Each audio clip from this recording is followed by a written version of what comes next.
우리 한 목소리로 함께 봉독하겠습니다. 느헤미야 1장 1절에서 5절입니다. 시작. 하가랴의 아들 느헤미야의 말이라. 아닥사스다 왕 제20년 기슬루월에 내가 수산궁에 있는데 내 형제들 가운데 하나인 하나니가 두어 사람과 함께 유다에서 내게 이르렀기로 내가 그 사로잡힘을 면하고 남아있는 유다와 예루살렘 사람들의 형편을 물은즉 그들이 내게 이르되 사로잡힘을 면하고 남아있는 자들이 그 지방 거기에서 큰 환난을 당하고 능욕을 받으며 예루살렘 성은 허물어지고 성문들은 불탔다 하는지라. 내가 이 말을 듣고 앉아서 수일 동안 슬퍼하며 하늘의 하나님 앞에 금식하며 기도하여 이르되 하늘의 하나님 여호와 크고 두려우신 하나님이여 주를 사랑하고 주의 계명을 지키는 자에게 언약을 지키시며 긍휼을 베푸시는 주여 간구하나이다. 아멘. 여러분은 성경에서 기도하면 누가 떠오르십니까? 성경상의 인물 중에서 하나님의 사람으로 일컬어지는 그런 사람들의 공통점을 굳이 찾으라면 그것은 기도입니다. 참 어떻게 보면 이상합니다. 하나님께서는 좀 부족해도 기도하는 사람을 사용하십니다. 반면에 아무리 뛰어나도 기도하지 않는 사람은 사용하지 않으십니다.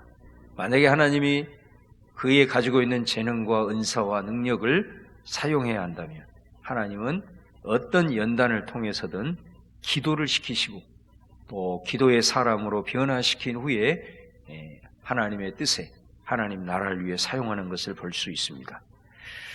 기도에 대한 다양한 생각들도 있습니다. 성경에 보면 실제로 기도의 종류도 상당히 많은 것을 보게 됩니다. 그만큼 기도의 스펙트럼은 단편적이지 않고 넓다고 하겠습니다. 그럼에도 불구하고 우리가 한 가지 기억할 것은 기도는 절대로 이론이 아니라는 것입니다. 기도는 우리의 생각 속에 머물러 있는 것이 아닙니다. 어떤 사람은 참 기도는 해야 된다, 기도는 꼭 필요하다라는 것에 대해서는 함께 인정을 하는데 기도가 잘 안 나온다고 합니다. 그래서 기도와 관련된 간증을 보거나 기도와 관련된 책을 열심히 읽으면서 자신이 기도하는 사람이라고 스스로 안위하기도 한다고 합니다. 아닙니다. 아무리 내가 기도에 대해서 이런 말 저런 말을 해도 실제로 기도하지 않으면 그것은 기도와는 아무 소용이 없는 겁니다. 기도는 또한 신앙의 연륜과도 상관이 없습니다. 내가 정말로 기도자로서 기도에 입문했다, 적어도 이런 말을 들으려면 여러분 기도하는 시간이 아깝지 않아야 합니다. 내가 기도하는 것이 한편으로 시간이 없는데 이게 시간 낭비하는 것 같은데 기도하는 시간이 낭비된다 이렇게 생각하는 사람은 기도의 입문조차 할 수 없는 사람이라고 할 수 있습니다. 우리는 시간이 남으면 기도해야 한다 이렇게 얘기를 합니다. 그렇지 않습니다. 우리가 바쁘면 더 많이 기도해야 됩니다. 어떻게 보면 굉장히 역설적인 것 같습니다만은 맞는 말입니다. 왜냐하면 바쁘다는 것은 그만큼 할 일이 많다는 것입니다. 그 많은 일을 하나님께 의탁하고 하나님 앞에 올려드린다고 생각을 해보십시오. 그것은 당연히 기도의 시간이 많아질 수밖에 없는 것입니다. 역사상 인물 중에서 그 인물과 관련돼서 그 인물의 사상과 관련해서 가장 많은 책이 나온 그 인물이 바로 누구냐면 인류 역사상 다 털어서 바로 종교개혁을 일으켰던 마틴 루터입니다. 이 세상에는 마틴 루터와 관련된 책이 역사상 가장 많습니다. 그런데 그런 위대한 사람, 종교개혁을 일으켜서 역사와 시대를 바꾸어 버렸던 그 대단한 인물 얼마나 바빴겠습니까? 얼마나 할 일이 많았겠습니까? 마틴 루터가 남긴 기도와 관련한 유명한 명언이 있습니다. 만약 내가 하루에 1시간을 기도하지 않는다, 그날 승리는 마귀에게로 돌아간다. 나는 할 일이 많고 너무나 바쁘기 때문에 나는 2시간 이상은 기도해야만 한다라고 하는 그 유명한 마틴 루터의 말입니다. 여러분, 제가 이 말씀을 들어가면서 왜 이렇게 서론이 길었는가? 자, 여러분, 우리가 하나님 앞에 올려드리는 이 기도가 너무나 중요하다는 거 우리가 다 공감합니다. 기도를 말할 때 최고의 기도가 어떤 것일까? 우리 각자의 고백이 다 다를 겁니다. 근데 저에게 물어본다면 저는 서슴지 않고 금식이라고 말하겠습니다. 왜냐하면 금식은 쉬지 않는 기도이기 때문에 그렇습니다. 금식을 하는 자체가 기도입니다. 내가 하나님 앞에 무릎을 꿇고 소리를 내서 기도하지 않아도 금식하는 기간 전체가 기도이기 때문에 그렇습니다. 금식은 내 마음과 내 중심, 내 심장이 오로지 하나님께만 집중할 수 있는 기도이기 때문에 그렇습니다. 여러분, 우리가 기도는 그런 표현을 하잖아요. 내 자신과의 싸움이다. 다시 말하면 기도를 통해서 나를 부인하고 나를 버린다. 우리가 처음에 항상 기도할 때는 어찌 보면 내 욕망, 내가 원하는 것 잔뜩 하나님께 달라고 기도를 합니다. 그런데 기도가 길어질수록, 기도가 깊이 들어갈수록 내 것을 내려놓기 시작을 하는 것을 우리가 경험할 수가 있습니다. 그리고 내가 달라고 하는 것보다 이미 기도가 길어지고 기도가 깊어지면 이미 하나님께로부터 받은 것들이 막 새록새록 생각이 나면서 감사로 바뀌고, 그리고 하나님 앞에 그 자유함을 얻을 수 있는 것을 보게 됩니다. 이게 기도가 하나님 앞에 깊어지고 길어질 수 있을 때 체험할 수 있는 것들입니다. 이 금식은 그 자체가 하나님 앞에서 시작하면서 내 자신을 비우는 것입니다. 내 힘을 빼는 것입니다. 그렇기 때문에 기도하려고 내가 무릎 꿇이지 않아도 정말로 나를 비우기에 하나님의 뜻을 담을 수 있는 나의 영의 그릇을 키워나가는 것이다 라는 것입니다. 금식 기도는 나는 힘이 빠져서 아무것도 할 수 없습니다. 그러니까 내가 할 수 없기 때문에 하나님이 일하시는 시간, 그것이 금식입니다. 저는 오늘 이 특별 새벽 기도회를 통해서 이 특세가 끝난 다음에 여러분에게 한 가지 도전하고 싶은 것은 정기적으로 금식을 하라고 권면하고 싶습니다. 그러면서 이 금식 기도가 가지고 있는 비밀들을 체험할 수 있었으면 좋겠습니다. 혹이라도 여러분 심령 속에 막 짜증이 일어나고 불평스럽고 또 심령이 막 무기력해지면 그때는 금식을 꼭 하십시오. 기도하지 않아도 하나님 부르면서 내가 아무것도 하지 않아도 그냥 주님을 생각하면서 금식을 해보시오. 그러면 우리 안에 있는 짜증과 그런 무기력 이런 거 다 따라 기쁨이 찾아오고 감사가 넘치고 내 삶에서 만족이 내 속 깊은 곳에서 일어나게 되는 것을 경험하게 될 겁니다. 자, 오늘은 이 느헤미야의 금식을 한번 말씀을 통해서 살펴보고자 합니다. 느헤미야는 포로 3세로 그렇게 학자들은 말합니다. 여러분, 미국 이민 2세대를 한번 보세요. 미국에서 부모님은 한국 사람인데 부모님이 미국으로 이민을 가서 그곳에서 태어난 이민 2세대들에게 당신은 코리아에 대해서 어떻게 생각하냐. 물론 사람에 따라 다를 수 있지만 그들은 대부분 미국 사람이라는 자긍심을 갖지 고국에 대한 마음은 그렇게 많지가 않습니다. 느헤미야는 유대인입니다. 그런데 그는 적어도 포로로 끌려간 그곳에서 태어난 사람이에요. 그리고 그 자기의 부모님들의 할아버지의 그 고국을 식민지로 두고 있는 이 페르시아에서 출세를 해가지고 적어도 그 왕궁에서 적어도 또 왕의 측근으로 분류된 그런 사람이 바로 느헤미야입니다. 그런데 하루는 그에게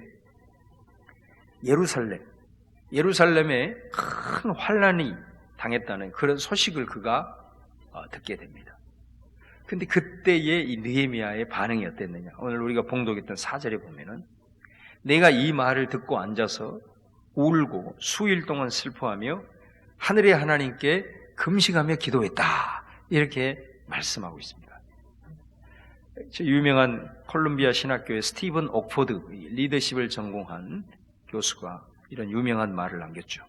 진정한 리더십은 젖은 눈, 꿇는 무릎, 깨어진 심장에 있다. 그러니까 리더의 자질을 세 가지로 언급을 하면서 그 첫 번째를 뭘로 딱 말했느냐?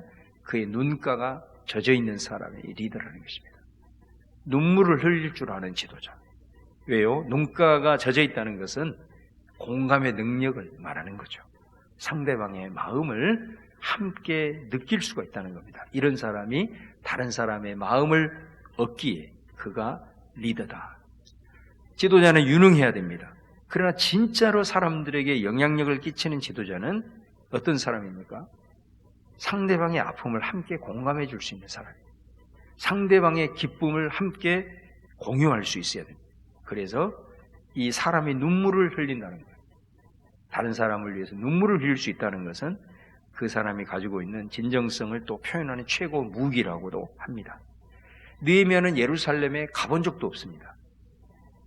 예루살렘이 멸망해서 그리고 그곳에 포로로 와서 이곳에서 태어나서 그러니까 예루살렘하고는 별로 부모님들의 고향이고 상관이지 유대인이라는 정체성이 있는 것뿐이지. 그리고 자신은 지금 바사 왕국의 최고의 공무원이에요.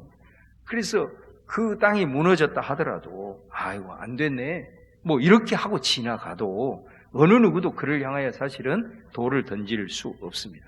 그런데 그가 예루살렘이 무너졌고 황폐한다는 소식을 듣고 수일 동안 슬퍼했다라는 것입니다. 울었다는 것입니다. 여러분 여기서 수일이 그냥 며칠이 아닙니다. 여기서 1절에 보면은 이 소식을 들을 때가 기슬루월이잖아요. 그리고 그가 수일 동안 울다가 막 금식하고 고통스러워하다가 이제 왕을 아련할 시점이 나옵니다. 2장 1절에 보면 그때가 니산월이거든요. 그러니까 기슬루월에서 니산월은 4달입니다.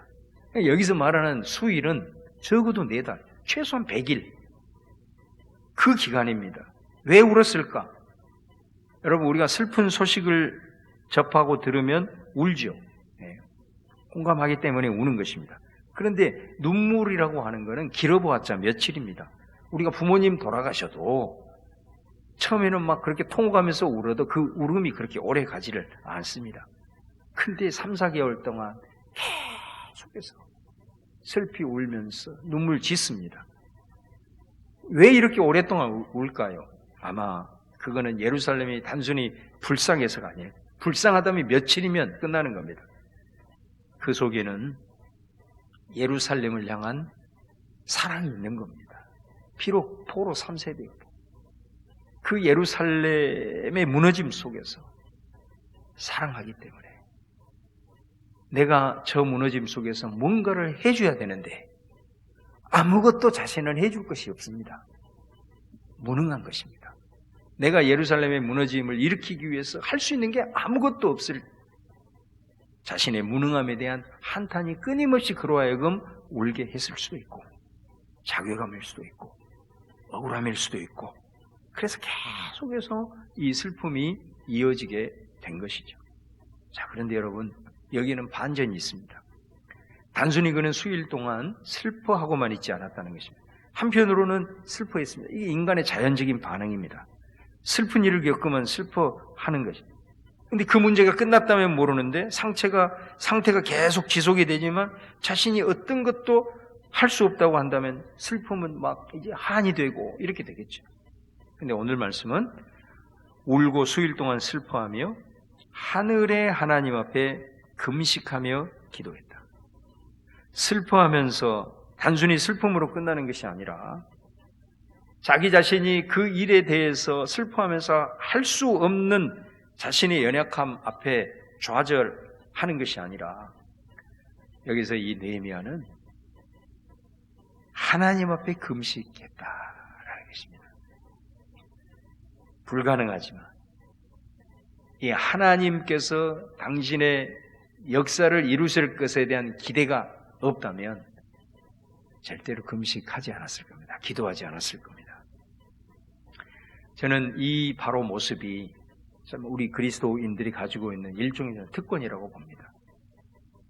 정말로 하나님의 도성, 하나님이 택한 그 도성, 그곳이 무너져서 짓밟히고 있는데 내가 너무너무 그 예루살렘을 사랑하기에, 그러나 무너진 상황에서 할 수 없음으로 인하여서 그것이 한이 되고 그 무너짐 속에서 슬퍼했지만 단순히 슬퍼하는 것이 아니고 하나님의 뜻을 기대하면서 나는 못하지만 하나님께는 어떤 뜻이 있을 거야, 분명히 주님께서는 역사를 이루실 수 있을 거야 라고 하는 그 기대가 있기에 그는 자연스러운 슬픔에 반응해서 금식이라는 영적인 반응으로 점핑을 하고 있더라는 것이죠. 슬픔을 금식으로, 이것이 바로 느헤미야가 보여주는 참 위대한 신앙의 모습이라고 보는 것입니다. 그럴 때 슬픔이 주는 절망과 아픔이 이제 새로운 소망과 역사로 나타나게 되는 것을 봅니다. 우리가 이 느헤미야가 4개월 동안 금식을 해요. 우리가 흔히 생각할 때 그러면 4개월 동안 굶었냐 이렇게 생각을 할 수 있는데, 여러분 유대인들의 금식은 해가 뜰 때부터 해질 때까지 한다는 거 아시죠? 그 전통을 이어받아가지고 구약 전통에 이어받아서 이 모슬렘 이슬람도 라마단 기간 동안에 금식을 합니다. 30일 동안 금식을 하는데 그 사람들의 금식은 어떻게 하냐면은 해 뜰 때부터 해 질 때까지, 그래서 해 질 때 음식을 다시 먹습니다. 그렇게 해서 30일을 하는 겁니다. 유대인들이 금식에서 온 겁니다. 이 라마단 금식이. 그러니까 유대인들은 금식을 이렇게 장기간 이렇게 할 때는 항상, 물론 어떤 사람은 우리가 하는 것처럼 그렇게 모든 걸 다 안 먹고 할 수도 있겠죠. 그러나 이렇게 장기간 할 때는 해 뜰 때부터 해 질 때까지, 해 질 때가 이제 그 사람들은 하루의 시작이라고 여기잖아요. 그래서 활동을 하는 그 시간에 금식을 하고 그 다음에 해가 지면 이제 먹는, 그것을 계속해서 반복을 하는 것입니다. 여러분, 그럼에도 불구하고 이게 쉬운 게 아닙니다. 그죠? 내가 가장 왕성하게 활동한 그때에 먹지 않는다라는 것은 이게 보통 결단이 아니면 하기 힘들다는 것이죠. 여러분, 서두에서도 이 금식의 능력을 말씀드렸듯이 느헤미야는 예루살렘을 위해서 슬퍼했지만 그 슬픔의 모습으로 끝나지 아니하고 영적인 반응을 했습니다. 금식을 하나님 앞에 하기 시작했습니다. 그 금식을 하는 동안, 그 기간 동안 하나님이 일하시죠. 우리는 말씀을 통해서 알 수 있습니다. 결국 그 금식하고 있는 그 모든 상황에서 하나님이 보이지 않지만 일하시고, 또 결국은 느헤미야와 어떻게 보면 영적인 씨름을 하셔서 느헤미야로 하여금 순종하게 하심으로 그 금식하는 느헤미야를 택하셔서 결국은 무너진 예루살렘 성을 재건하는 하나님의 사람으로 그를 사용했던 것을 보게 됩니다. 바로 어떻게 보면 그 100일 남짓 그 기간이 왜 이 기간이냐? 하나님이 일하시고 느헤미야가 영적으로 하나님과 소통을 하면서 계속해서 하나님과 느헤미야를 쓰시고자 하는 하나님, 그러나 나는 부족합니다 하나님, 그 과정에서 느헤미야가 확신을 갖고 순종할 때까지 그가 자기를 비우고 또 비우면서 결국 하나님의 뜻 앞에 순종을 하면서 그 응답을 받을 때까지 그 기간이 100일이었다는 거예요. 여러분, 다니엘 9장 10장에 보면은 나라의 해방을 위해서 예레미야 약속을 붙들고 금식에 들어갔잖아요. 근데 하나님께서 가브리엘 천사를 통해서 응답을 받습니다. 그 응답을 받을 때까지 기도했어요. 그 시간이 21일이었어요. 만약에 그가 하나님 앞에 금식하면서 30일째 응답이 왔다면 다니엘의 금식 기도는 30일이었을 겁니다. 그러니까 이 느헤미야도 마찬가지고 다니엘도 마찬가지고 그가 왜 100일이고 왜 4개월이고 왜 21일이냐? 하나님의 응답이 올 때까지 그는 자신의 생명을 걸고 하나님 앞에 금식하며 나아갔다. 그 기간 동안 정말로 하나님 앞에 내 모든 심장을 집중하고 내 모든 마음을 집중하고 하나님 앞에 올려드렸다라는 것입니다. 그 슬픔이 큰 만큼 그것을 영적으로 승화해서 하나님 앞에 몸부림을 쳤다라는 거예요. 이게 바로 하나님의 사람들이 보여준 정말로 신앙의 근성의 모습을 우리가 볼 수 있습니다. 여러분 가운데 지금 삶을 살아가면서 넘지 못할 그런 벽이 있습니까? 너무나 슬픈 일이 있어서 거기에서 헤어나오지 못한 분들이 있습니다. 내가 할 수 없는 것으로 인해서 절망하고 체념하고 내 속에서 계속해서 악만 늘어가고 바치는 그런 분들이 있습니까? 여러분에게 도전합니다. 그런 것은 인간의 자연스러운 반응입니다. 그러나 우리 신앙인들은 오늘 느헤미야처럼 영적으로 반응할 수 있어야 됩니다. 자연스러운 반응에 머무르는 것이 아니라 영적으로 반응할 수 있어야 됩니다.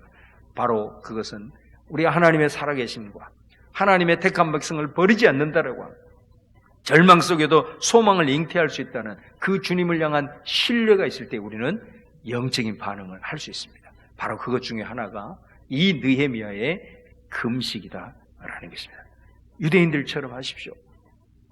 그것이 힘들고 어려운 일일수록 내가 남편을 위해서, 가정을 위해서, 아내를 위해서, 교회를 위해서, 나라를 위해서 내가 하루에 한 끼만 먹어도 좋고, 유대인들처럼 저녁 한 끼만 먹어도 좋고, 점심 한 끼만 먹어도 좋고, 내가 그 부분을 하면서 하나님 앞에서 내가 금식하는 그 기간 동안 정말로 하나님 앞에 나아갈 때에 그 기간이 21일도 될 수 있고 100일도 될 수 있지만 이 하나님 앞에서의 내 온 영적인 역량을 집중하면서 나아갈 때 금식 기도의 능력, 다시 말하면 아무것도 할 수 없는 연약한 모습 상태로 하나님 앞에 두 손 들었지만은 우리 하나님이 일하시는 그 기도의 능력을 체험하고 정말로 우리 하나님이 일하심을 통해서 우리가 정말로 내 삶에 주님 안에서 이 땅 가운데 자신감을 가지고 나아갈 수 있는 그런 은혜가 우리 성도들에게 있기를 바라요. 이번 특세를 통해서 금식에 대한 깊은 인식을 가지고 여러분들 하나님께서 정말로 이 기간 동안 우리에게 주시는 많은 메시지들 속에서 오늘 느헤미야를 통해서 우리에게 주시는 이 금식 기도의 능력, 이거를 하나님의 선물로 받을 수 있기를 주님의 이름으로 축원합니다. 오늘 주신 말씀 생각하면서 우리가 넘지 못할 수많은 삶들이 끊임없이 우리에게 다가오지만 그럼에도 불구하고 오늘 하나님의 사람들의 모습을 통해서 믿음으로 결단하고 그 앞에 우리가 하나님 앞에 나아갈 때 주께서 우리를 통해서 얼마든지 위대하게 역사하실 수 있음을 우리가 바라보면서 믿음의 결단을 통해서 하나님 앞에 나아가는 여러분 되시기를 바라면서 우리 같이 한번 주여 한번 부르고 통성으로 합심하여 같이 기도하겠습니다. 주여, 할렐루야. 주님 오늘